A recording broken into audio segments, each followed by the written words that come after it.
The low hum of the girthy Gus's life support systems was a monotonous lullaby to Alex Ramirez. He was hunched over a holographic display in his cramped lab, his brow furrowed in concentration.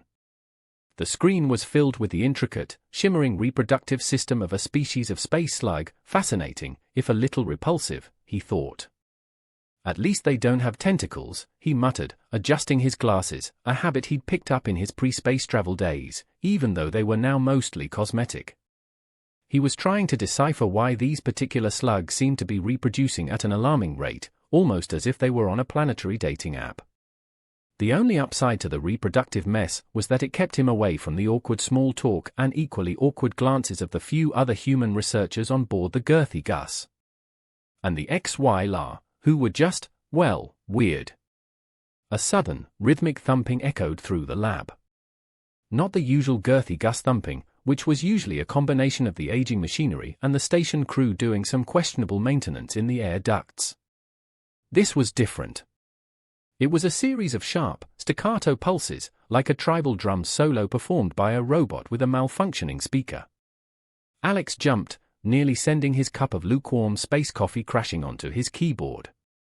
"What the?" he mumbled, turning towards the source of the noise. He found it coming from the corridor outside his lab, where he could faintly see the silhouette of the HFY researchers through the reinforced glass. He'd seen them gliding through the corridors like elegant, iridescent scarecrows. They were in the middle of a cultural exchange program, and so far, all they'd managed to exchange was a shared sense of awkwardness. The pulsing grew louder, accompanied by a high-pitched whine that made Alex's teeth ache. He glanced back at the space slug diagram. "Seriously? Now you're getting in on the action," he grumbled. Before he could even contemplate what was happening, the door to his lab hissed open, and Lyra, the tallest of the HFY researchers, entered, or rather, floated in. Her smooth skin shimmered with an unusual array of colors, from deep sapphire to a fiery orange, and her feather-like head crest was standing straight up. Normally, they lay flat against her head. Her large golden eyes were wide, and she was making a series of strange, clicking sounds. Lyra? Everything okay?" Alex asked, cautiously backing away from his lab table, wiping coffee droplets off his sleeve. "Did you accidentally step on a tribble?" He knew it wasn't possible, the station was tribble-free. It was just his default response when something weird happened, and it was becoming clear that his weird quota was very high today. Lyra's response was not what he expected. Instead of her usual, calm, logical replies, she started to gyrate, moving in a series of jerky motions that would put a badly programmed robot to shame. It was an oddly mesmerizing dance of flailing limbs and iridescent skin. "Okay, definitely not a tribble," Alex said, more to himself than to her. Lyra let out a sound like a deflating balloon, then abruptly stopped gyrating. She was now a bright, almost neon green, and her feather crest was vibrating so rapidly it looked like it might launch itself into orbit. She pointed a delicate, bird-like hand at Alex. "Subject, optimal," she clicked. Alex blinked. "Optimal? For what? A staring contest? I'm not good at those. I blinked too much." He took another step back, nearly tripping over his pile of research papers on the floor. "And what do you mean, subject? Are you running an experiment on me? Because, you know, consent is a thing, even in space." Lyra clicked again, her skin cycling through shades of blue and purple. She started to hum, a low, resonant tone that seemed to vibrate through Alex's bones. "Material, required," she intoned, her golden eyes fixed on him. He swallowed. "Material? Are you here to borrow my stapler? Because that's literally the only thing I have that's even remotely interesting." He half expected her to start doing the Macarena. As bizarre as the situation was, the possibility was still on the table. Lyra took another step closer, and a pulse of bioluminescent light emanated from her, bathing the lab in an eerie, ethereal glow. It was quite beautiful in "I'm about to be abducted by a beautiful alien" type of way. "Reproductive cycle initiated," she clicked, her voice now sounding strangely breathy. She reached out a hand, her long, delicate fingers almost touching his arm. Alex's brain short-circuited. Reproductive cycle? Wait, are you telling me, oh for the love of space-time, are you horny? The idea was so absurd it had to be true. He remembered reading something about how HFY mating rituals were different from any known species. But he figured the chances of him encountering it firsthand were slim to none. Well, Slim just left the building. He backed away again, hitting the lab wall with a soft thud. Okay, let's just slow down here for a second, he said, holding up his hands in a gesture of surrender. I'm just a xenobiologist. Not a breeding stud. Or whatever you're looking for. Lyra tilted her head, as if considering his words, and her skin flickered through a rainbow of colors, ending on a deep, pulsing red. She took another step towards him, her golden eyes narrowed. Subject, suitable. Genetic, compatibility, high, she stated, her clicks becoming more rapid. Genetic compatibility? How do you even know that? He asked, his voice rising in pitch. Did you hack my Ancestry.com profile? Because that's just creepy. He was starting to feel a strange mix of panic and, well, maybe just a little bit of curiosity. He was a xenobiologist, after all. The chance to study an alien mating ritual, even if he was the subject, was pretty unique. Lyra emitted a series of clicks, followed by a low, warbling sound. She then proceeded to gently bump Alex against the wall. She was surprisingly strong. Material, acquisition, necessary. Commence, ritual. Alex looked at the door, then at Lyra's determined face, and then back at his space slug diagram. Well, he muttered to himself, at least this is more interesting than space slugs. He then sighed loudly. All right, you know what? Fine. Let's see where this intergalactic booty call takes us. He looked at Lyra, a mixture of amusement and resignation on his face. But if I get any weird alien STDs, I'm blaming you.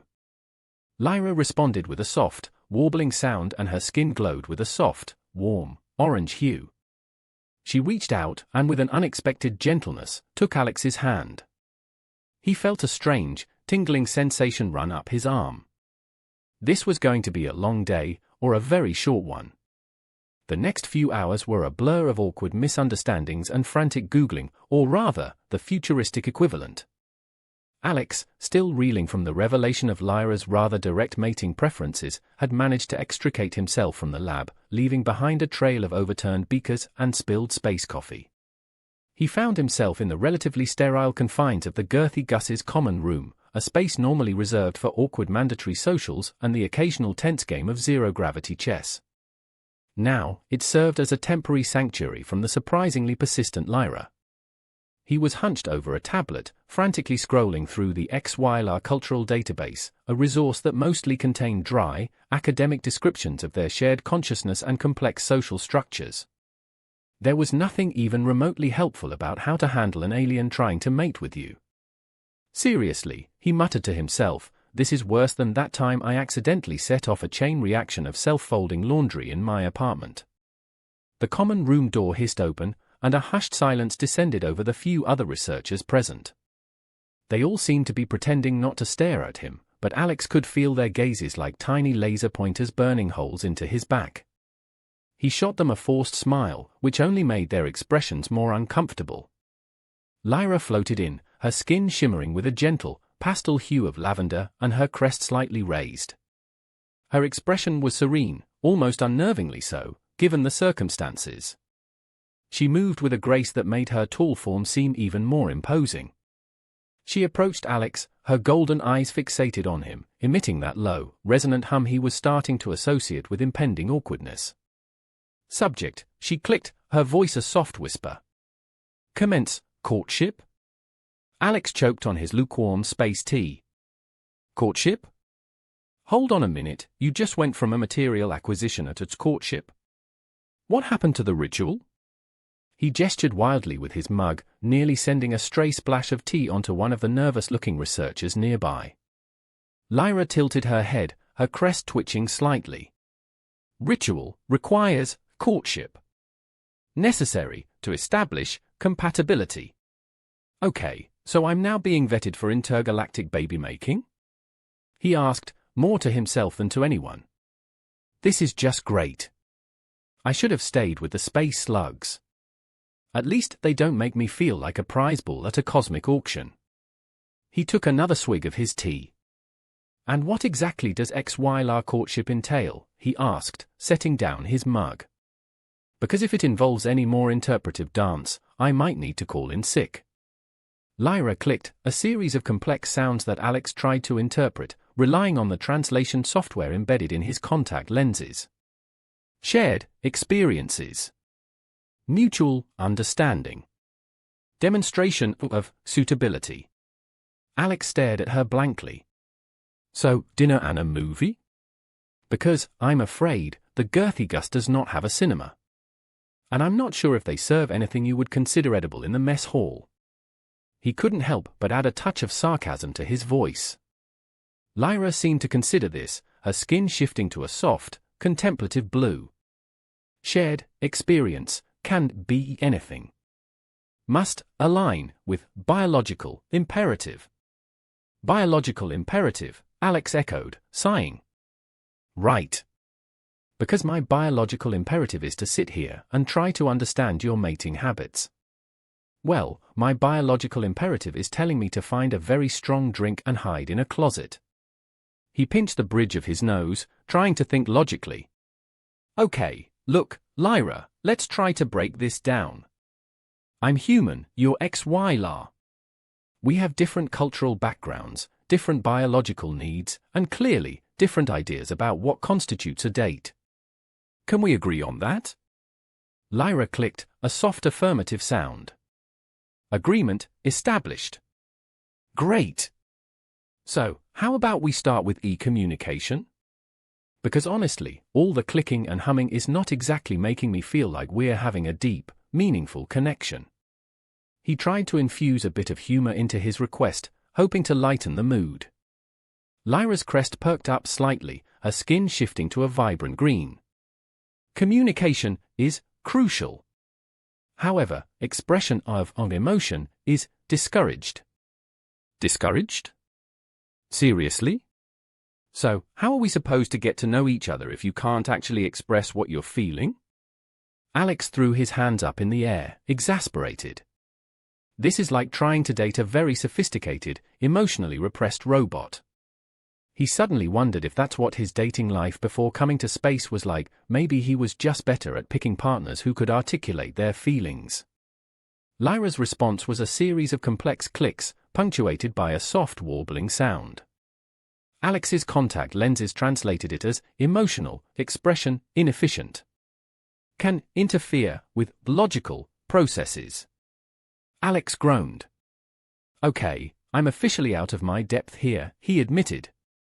Maybe we can try something a little more human? How about we try our music? I have a few old Earth records on my tablet. Maybe you'll find something you like. It was a desperate attempt, but he figured it couldn't hurt. He pulled up a playlist of classic rock, mostly because it was the only thing he had that wasn't about sentient mushrooms or the mating rituals of various space squids. He tapped on a song by David Bowie and the sound of Space Oddity filled the room. Lyra tilted her head, her golden eyes widening as she listened. Her skin started to shift and pulse in time with the music, moving through a range of colors he'd never seen before. Her crest trembled, almost vibrating. She seemed mesmerized. Interesting, she clicked. Rhythm and harmonics stimulate neural pathways, creating sensation akin to emotional response. Alex watched her, his initial skepticism giving way to a flicker of something else, a mixture of curiosity and, well, maybe a tiny bit of hope. So, you like it? He asked, a small smile playing on his lips. Lyra didn't answer. Instead, she started to sway gently to the music, her movements becoming less jerky, more fluid. The other researchers in the room were staring, their expressions ranging from shock to morbid fascination. Alex didn't care, he was too busy watching Lyra, her iridescent skin shimmering under the soft lights of the common room. Okay, maybe this won't be so bad after all, he muttered to himself, tapping his foot to the beat of the music. Maybe, just maybe, I'm not completely doomed to intergalactic awkwardness. But as the song ended and Lyra's gaze intensified, her golden eyes locking onto his, Alex had a sinking feeling that this was only the beginning of his very strange, and very awkward, interspecies mating ritual. He could only wonder what the next courtship experience would entail, and he had a sneaking suspicion that it would involve even more uncomfortable staring and even more frantic online searches. The music had, surprisingly, become the unexpected bridge between Alex and Lyra. In the days following their initial encounter, the common room of the girthy Gus transformed into a bizarre, interspecies dance floor. Alex, armed with his ancient earth tunes, played everything from classic rock to synth pop, while Lyra, her iridescent skin a kaleidoscope of color, moved with increasing grace and fluidity. It was an odd spectacle, the human, slightly out of sync, and the HFY, a graceful, if somewhat emotionally perplexing, alien ballet dancer. The other researchers, initially shocked, had settled into a strange acceptance, often watching their unusual dance from a safe distance with a mixture of amusement and mild concern. They had even started a betting pool on how long it would take before Alex and Lyra accidentally fused into a single, sentient, iridescent being. During these musical interludes, they also started to communicate. Not in the conventional sense, of course. The clicking and humming were still there, but now they were laced with a subtle, almost musical quality. Alex had learned to discern the nuances of Lyra's bioluminescent skin, each color indicating a different shade of thought or feeling, blue for contemplation, green for mild curiosity, and a rather alarming shade of red for what he guessed was, well, let's just call it biological imperative. One evening, as Alex was introducing Lyra to the wonders of 80s power ballads, he noticed a shift in her demeanor.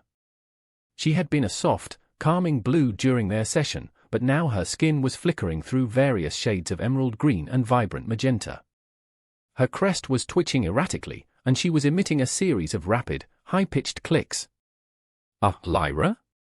Everything okay? Alex asked, pausing the music.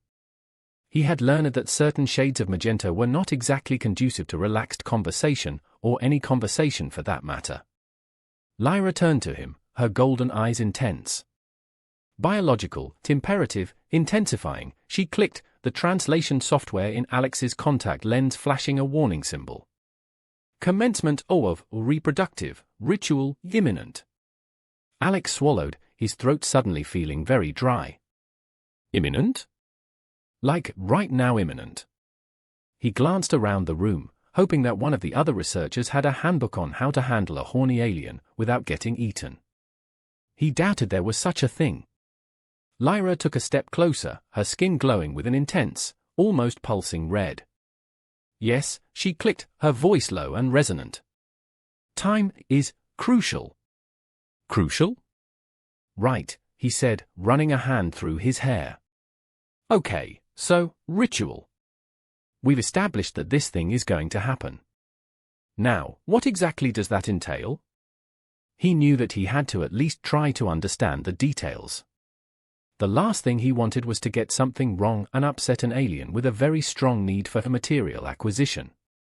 Lyra's response was a complicated series of clicks and warbles.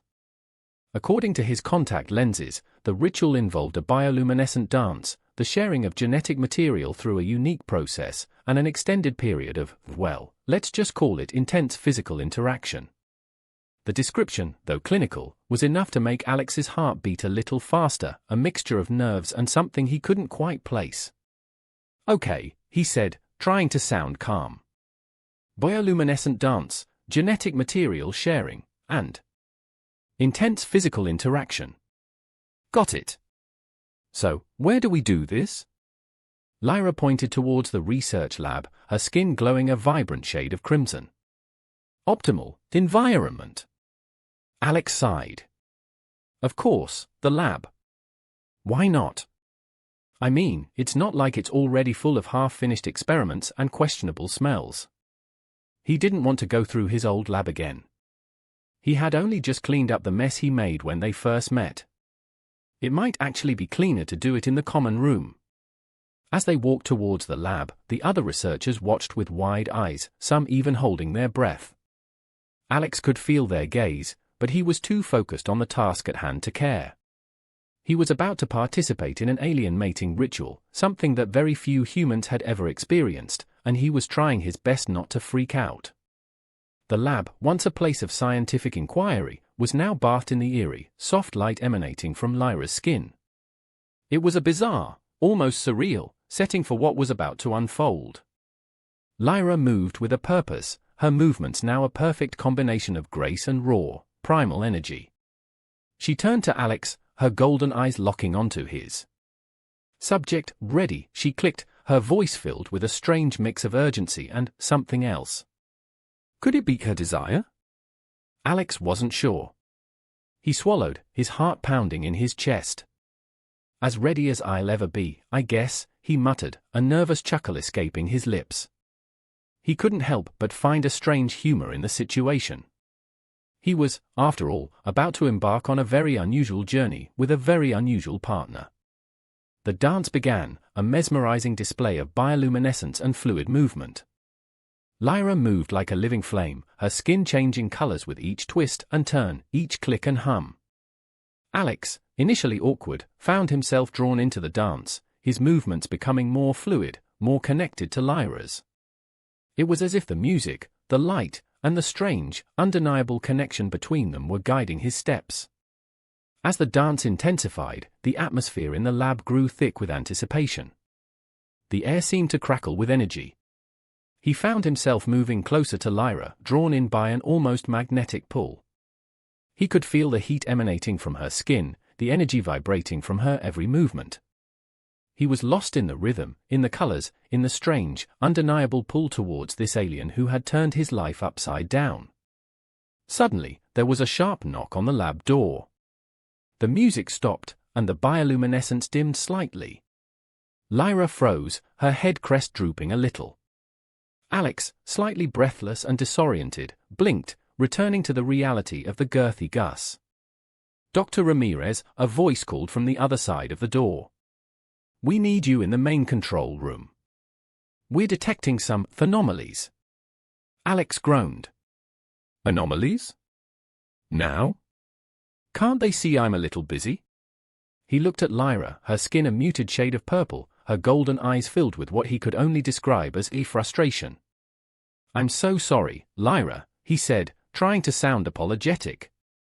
"Duty calls, I suppose. We'll continue this later?" He knew it was a weak promise, but it was the best he could do. Lyra clicked, a series of short, clipped sounds that sounded suspiciously like a frustrated sigh. She turned and floated towards the door, her crest barely twitching. As Alex followed her, he couldn't help but think that their strange, interspecies courtship was far from over. And he had a feeling that this was just the beginning of their very complicated, and very awkward, dance. It seemed that duty and biological imperative were destined to clash. He was beginning to think that maybe he had picked the wrong job and should have taken that offer at the space nursery. At least there, the mating rituals would be kept to a minimum and there wouldn't be any urgent anomalies interrupting his day. The anomalies turned out to be a minor fluctuation in the gas giant's magnetic field, something that was, according to the girthy Gus's chief engineer, as common as space dust in a vacuum cleaner. Alex, however, couldn't shake the feeling that the universe was actively conspiring against him and his budding, interspecies romance. He spent the next few hours in the control room, surrounded by blinking lights and the monotonous drone of machinery, his mind racing with a mixture of frustration and a strange sense of determination. He had been so close to, well, whatever Lyra's reproductive ritual entailed, and now, he was stuck dealing with magnetic field fluctuations and the passive-aggressive comments of the girthy Gus's crew. Finally, as the artificial dawn approached, Alex managed to escape the control room. He headed straight back to the lab, hoping to find Lyra and pick up where they left off, or at least attempt to have a conversation that didn't involve a complex biological need. He found the lab empty, except for the faint scent of ozone and a lingering shimmer of bioluminescent light. He felt a pang of disappointment, quickly followed by a surge of concern. Where had she gone? He made his way to the common room, hoping to find a sign of her, only to discover the other researchers whispering conspiratorially in a corner. He could feel their eyes on him as he entered, the same mixture of morbid curiosity and cautious avoidance. He was now officially the girthy Gus's resident spectacle. "Has anyone seen Lyra?" he asked, trying to sound casual, even though he felt anything but casual. A young researcher with oversized glasses nervously cleared her throat. "She's, in the communications room. They're receiving a message." Alex's gut clenched. A message? From whom? He had a bad feeling about this.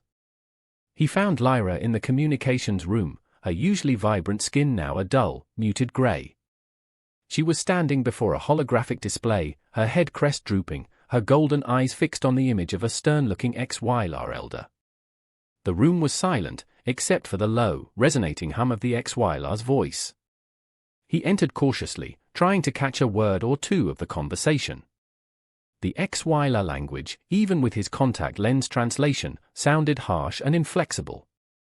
From the tone, however, he didn't need any translation to know that the message wasn't friendly.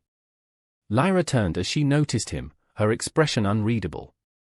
The elder's image on the holographic display flickered slightly, his gaze shifting towards Alex with a mix of disapproval and something that resembled disgust.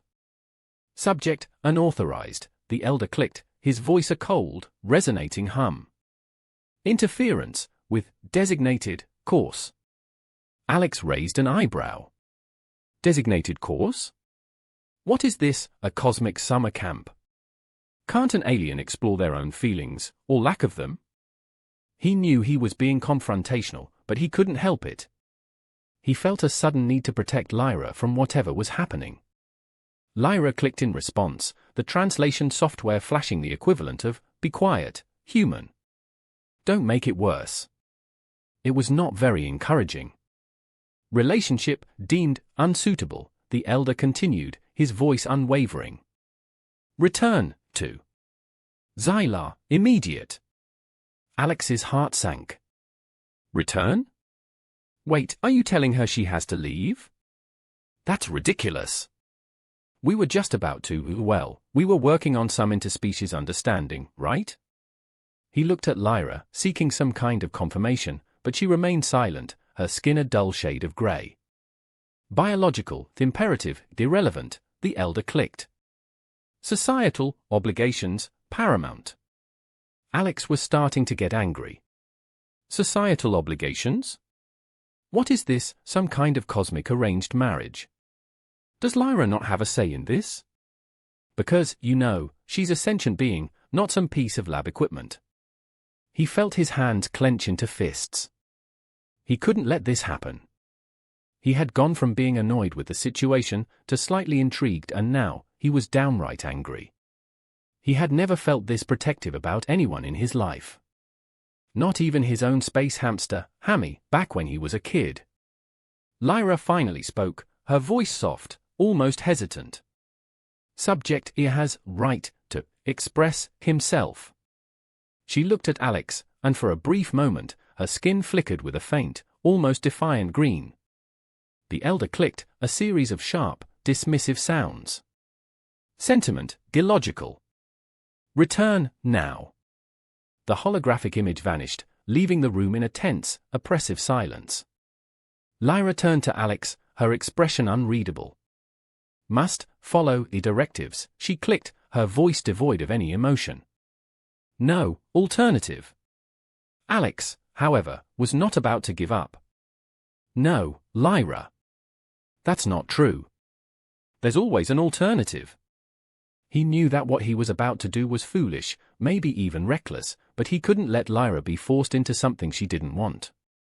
He had come this far, after all, and had even learned some dance moves along the way.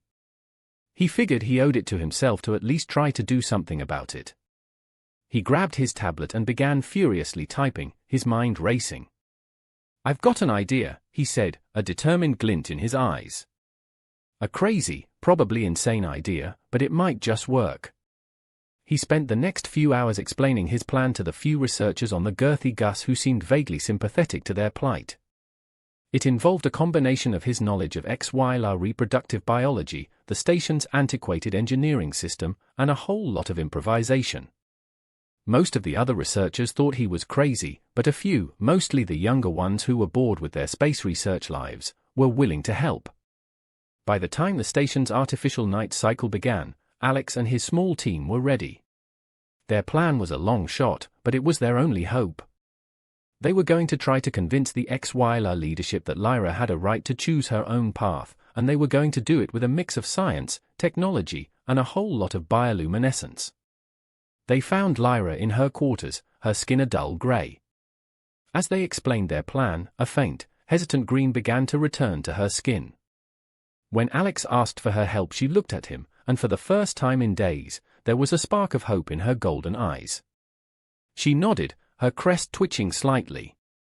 "We'll assist," she clicked, her voice now infused with a hint of, well, Alex wanted to call it defiance. "Together, we challenge expectations." As they all set off, ready to execute their plan, Alex felt a surge of adrenaline. He knew this was crazy, that they were taking a huge risk, but he also knew that he wasn't going to let Lyra be forced back into a life she didn't want. He wasn't just a xenobiologist anymore. He was a rebel, armed with his knowledge of space slugs, bad 80s music, and an unwavering belief that love, in all its weird, intergalactic forms, was worth fighting for. And he would be damned if he was going to let a bunch of emotionally repressed aliens ruin his interspecies romance. The plan, as Alex had predicted, was utterly ridiculous.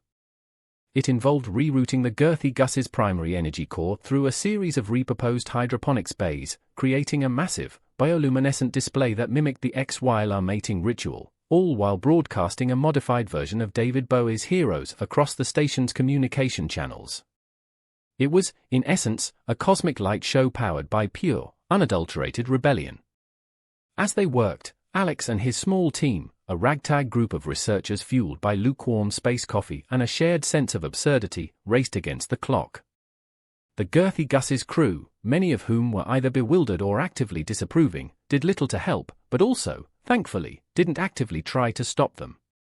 They were clearly watching with a mixture of apprehension and morbid curiosity, waiting to see whether Alex and his team would either save the day or accidentally blow up the station.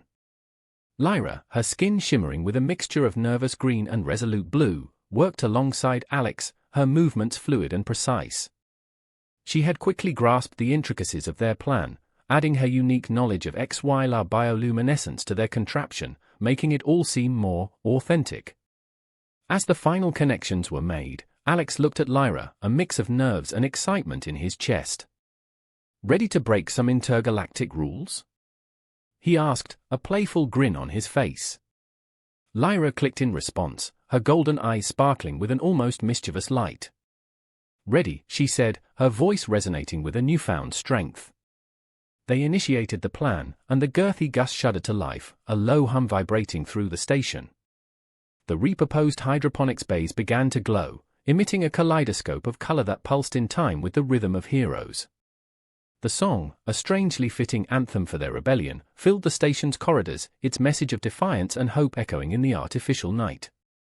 The holographic display in the communication room flickered to life, and the stern face of the HFY elder appeared once more. He looked bewildered, his usual composure faltering as he surveyed the chaos unfolding before him. "What is this illogical display?" he clicked, his voice laced with confusion.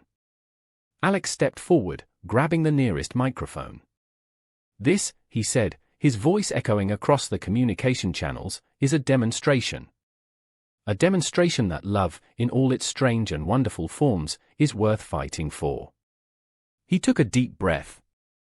"It's a demonstration that even the most rigid rules are meant to be challenged."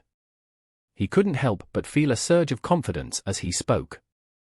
He was done with just being an observer, he was now an active participant in the grand theater of the universe. Lyra stepped beside him, her skin glowing with a vibrant spectrum of colors. "This," she clicked, her voice clear and strong, "is my choice. I choose to explore the unknown with this subject." She looked at Alex, her golden eyes locking onto his, a soft, warm light radiating from her. The HFY elder was silent for a moment, his image flickering slightly. Alex and Lyra waited, holding their breath. The music of Heroes swelled in the background, a powerful anthem of defiance filling the silence. Finally, the elder spoke, his voice still stern, but now laced with something that sounded suspiciously like grudging respect. Unprecedented display. However, some merit in your illogical actions. He sighed, an almost human-like sound. Council will reconsider directives. For I now observe further interaction. The holographic image faded away, leaving Alex and Lyra staring at the empty display in stunned silence. The tension that had filled the station seemed to dissipate, replaced by a sense of collective relief and a smattering of applause from Alex's small team. The other researchers, initially cautious, started to clap, some even cheering. Alex turned to Lyra, a wide smile spreading across his face. "We did it," he said, his voice filled with a mix of disbelief and triumph. "We actually did it." Lyra clicked, her skin radiating a soft, contented blue. "We did," she said, her voice filled with a warmth that made Alex's heart skip a beat. Together. The remaining hours of the night were spent in a haze of celebration and exhausted laughter. The girthy Gus, once a place of sterile research and awkward encounters, was now filled with the sounds of human and HFY voices, all talking and sharing stories. They had all been witnesses to an unprecedented act of rebellion, a reminder that even in the vastness of space, love and the human, and alien, spirit can conquer all. In the days that followed, things started to change on the girthy Gus. The tension between the human and HFY researchers eased, replaced by a newfound sense of camaraderie and understanding. Lyra and Alex, now a semi-official couple, continued their interspecies courtship, exploring their respective cultures with a mixture of humor and genuine affection. The bioluminescent dance became a regular event, a reminder that even the most unusual relationships can be a source of beauty and inspiration. The HFY leadership, still somewhat bewildered, decided to extend the cultural exchange program, sending a second team of researchers to the girthy Gus, this time with a more open-minded approach to interspecies relations. And as for Alex and Lyra, well, they had become a legend, a reminder that love, even if it involves repurposed hydroponics bays and questionable musical choices, is worth fighting for. As the girthy Gus prepared to embark on its next mission, Alex stood on the observation deck, gazing out at the vast expanse of space, Lyra by his side. The gas giant, Bartholomew's blubber, glowed with a soft, ethereal light, a reminder of the strange, beautiful journey that had brought them together. "So," Alex said, a playful glint in his eyes. "What do you say, ready for our next intergalactic adventure?" Lyra clicked in response, her skin glowing with a mischievous shade of magenta. "Ready," she said, her golden eyes fixed on him. "And perhaps, the little intense physical interaction is in order." Alex laughed, pulling her close. He knew that their journey was far from over, that there would be more awkward moments, more bizarre situations, and perhaps, more unexpected intergalactic booty calls. But he also knew that, no matter what, they would face it all together, their love a beacon of hope in the vast, chaotic expanse of the cosmos. And maybe, just maybe, they'd even figure out what those space slugs were up to in the meantime. The universe, he knew, had a funny way of keeping things interesting.